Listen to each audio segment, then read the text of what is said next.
guys, welcome to my channel and welcome back to another video, speed build video sort of thing. Today I am doing the 10k challenge, which basically means that I'm building a house using only 10k simoleons. I tried to record this intro before, but then there was a dog who started complaining, sort of like, I don't know, crying. I don't know how to explain that in English. And that's interesting because yesterday we did not have a dog yet. So that's a story that I'm going to tell today. But first of all, as I said, I'm doing the 10k build challenge. No one really, I don't know if it's a tag. I saw some people tagging people to do this challenge. I don't know. I just wanted to do it, so I'm doing it. I don't know if I'm breaking any rules by doing that. Just needed something quick to record since I did not record anything for today yet, and I was quite busy today, which I'm going to talk to you about in a second. But first of all, this challenge was, I thought it was going to be easy. It wasn't. It was quite challenging, but not too challenging. It was actually kind of fun. I think I did a pretty good job. I like how it turned out. Obviously I turned it into a tiny house. I feel like that's just my thing now. I just love building tiny houses. And tiny houses don't cost a lot of money, so I just wanted a really small tiny house. So there's more tiny houses on my channel now. I don't know, I want to make that a series. I like tiny houses, and I don't know what I like about them. I like tiny houses. So I don't know, maybe more to come. Don't know yet, but this is one anyway. And I did two before that. I actually made like a row of tiny houses, like 5 in a row on a lot, and then I made a beach tiny house, so you can go check that out on my channel if you want to. I will try to remember to link it in the description, but I don't know, I'm really tired right now, so I don't think I will. Maybe tomorrow. So if you're watching this on the day of upload, no promises. And to be honest, if you're watching this on any other day, no promises either, because I'm horrible at remembering things. Like, I don't even remember that I have to upload a video every single day, and I do that every single day, so, you know, my memory is a mess. Anyway, let's dive into the story, because we don't have a lot of time. This is kind of a weird thing. Like, I used to think that a 10-minute video, 10-minute voiceover was a really long time, and oh my god, what am I going to say? And now I'm like, oh my god, I only have 10 minutes. How am I even going to keep this story short enough for that to fit into the 10 minutes, you know? I don't know, I'm getting pretty good at doing these voiceovers. I used to do them in like so many takes, and now I'm just like one take, just talking, maybe like 1 or 2 edits, but mainly just talking and just having a fun time, just talking to you guys, because it's fun. And I love the Sims community, and I'm so glad that I'm a part of this. Let's dive into the story actually this time. So, we've had a dog for, I can't pronounce that word very well, so I'm sorry. We had a dog for, how long? I got him for my 9th or 10th. I think I was turning 10 on my birthday, and I got that dog. And his name was Max, or Max, if you want to pronounce it in the Dutch way that we did. We called him Max. And he unfortunately, sadly, died 3 months ago now. He died like before December. We can't really remember the exact date, but he's been gone for like 3 months now, and we weren't really looking for a dog anymore, because, you know, it's just, my parents don't know what my brother and I are going to do next year, if we're going to move out, if they're going to work more. But my mom really wanted a dog in the house again, or like a pet in the house at least. And my dad was like, I don't know, is that a good idea? How are we going to find a dog? I'm so sorry if I'm pronouncing this wrong and it's like annoying you. I'm really sorry. You probably know what I mean. You know, the thing on 4 legs and that bark, you know, that sort of thing. The thing I posted a picture of on Twitter, so if you want to see that, follow me on Twitter. Shameless self-promotion.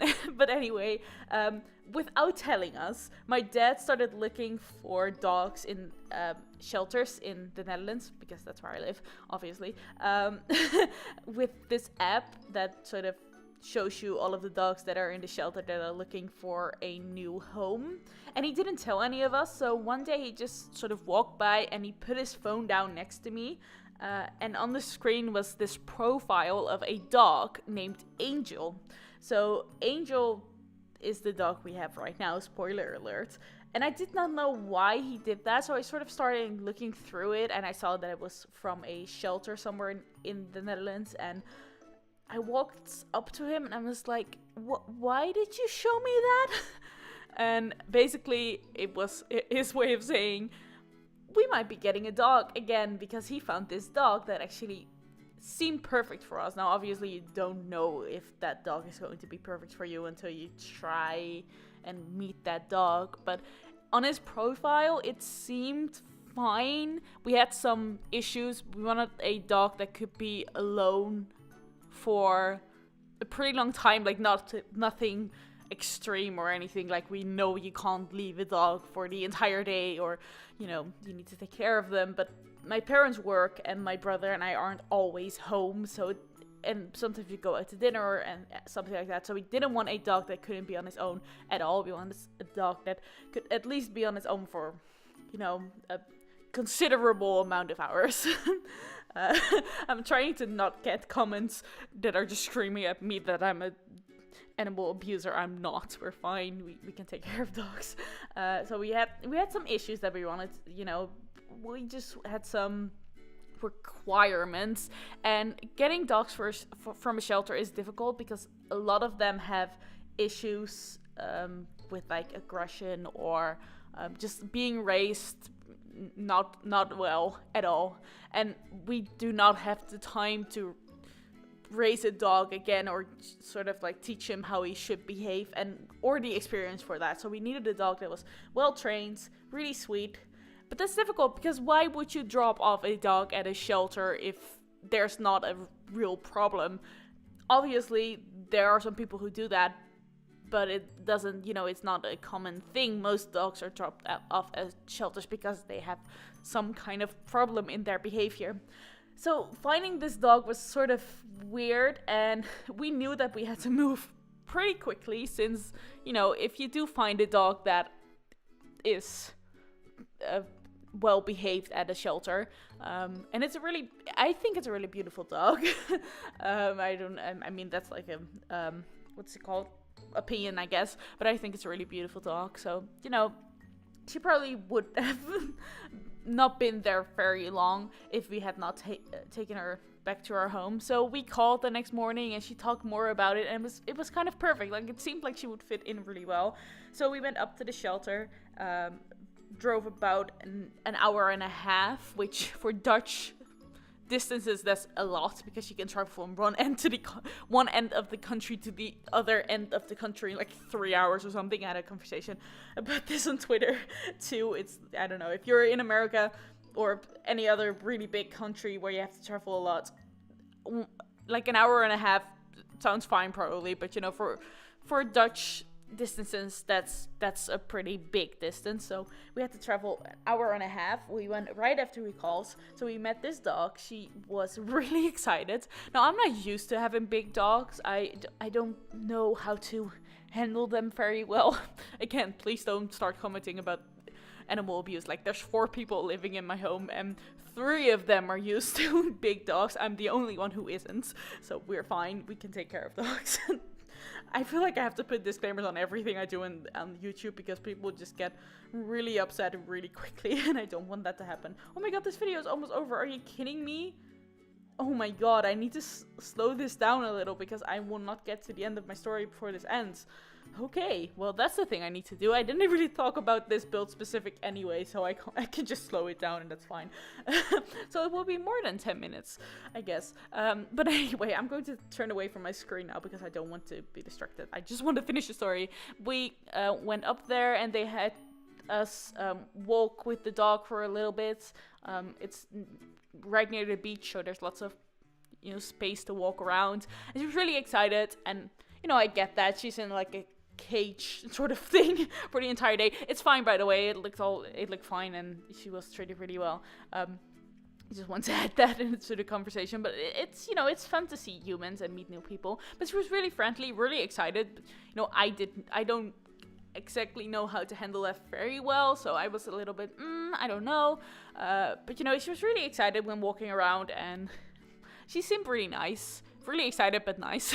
So that's a good thing, really sweet. And then we went to this area where you can just sit down, and I just wanted to see if she could calm down too. That was really important for me, that not only she could be really excited and playful and, you know, go on walks and everything, because the other members of the family, well, at least two of the people who are living here really wanted that. Just a really playful and excited and like high energy dog. I didn't. I wanted this like a cuddly dog that I could pet and just sit next to, and just, that's my kind of dog, you know. So we wanted something that had both. So sitting there in that area is really important for me, seeing if she would calm down. But I figured out really soon that she's really drawn to human and really friendly to humans. And she would just sit next to us immediately.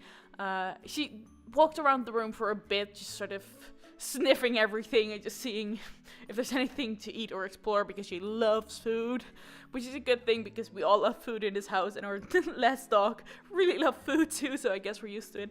So she was kind of sniffing around for food or anything, but then she just sort of sat down next to us, rotating between the three of us because my dad was working, so he couldn't come.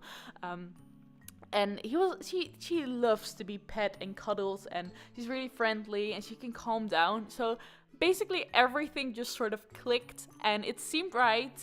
And it was a pretty big distance to visit again, and we were sort of like, well, it seems right. And, you know, if we're going back another time for a second visit, it would probably be exactly the same. Like, she's really excited and she's really calm, and it would still seem right. So we took her home right away. They normally don't do that. They normally have you visit like 3, 4, 5, 6 times before they give you a dog. But since we had to travel in Dutch distances a long time, which is probably not a long time for any of you listening to this, unless you're from a small country. But for us, that's a long time. We're just not used to it, I guess. So she gave us the dog immediately. Obviously, like, questioning us if we're going to take care of it. And she's a really high energy dog, but we have, I live on a farm sort of thing, so we have a lot of land for her to run around in, and so, you know, she has places to sort of lose her energy a bit and play and run around. And now she's just laying in the corner on her new place thing. I don't know what to call it because I don't know the correct English word for it, but she's lying on whatever we bought for her to lie on. And she seemed really calm. She's getting used to the situation. She's very clingy. She's walking after us. If we leave the room, she will come after us. And if someone, because my brother has like a studio in the different building on our farm, or whatever it is. I don't know, it's not like a typical farm, it's just we have room and buildings and things. So he has a studio in there, and basically he walks between like the main house and his studio. So every time he leaves, she's like in the middle of the kitchen sort of crying softly. I don't know what the correct word for it is in English, I'm sorry. And she just, I don't know. So she's getting used to the situation, and I am trying to stay up for as long as possible so she doesn't have to be alone for a long time. So I'm hoping that works out. And yeah, she seems fine, just a little clingy, so we're hoping that passes, because as I said before, we do need a dog that can be left alone for a couple of hours. And if this stays, probably not, because, you know, she will feel more comfortable on her own in this home. She doesn't know anything here, so when she feels more comfortable and we sort of build it up, you know, leave for maybe like 30 minutes and then an hour and just sort of build it up slowly. Should probably be fine, but I need to cut this video off because otherwise this is going to be way too long and way too slow and not interesting, but I just wanted to talk to you. Also, if you have any suggestions for names, because her original name is Angel, but we don't really like that name too much, so we want something that sort of sounds similar so she doesn't have to get used to a whole new name, because she is 7 years old, so she's used to her name, but we don't really like it, so we want something that sounds similar, but not Angel. Basically that. So if you have any suggestions, you don't have to, or if you have any stories of how you got your pets, I would really like to know. And as always, thank you so much for watching, and I will see you very soon. Goodbye!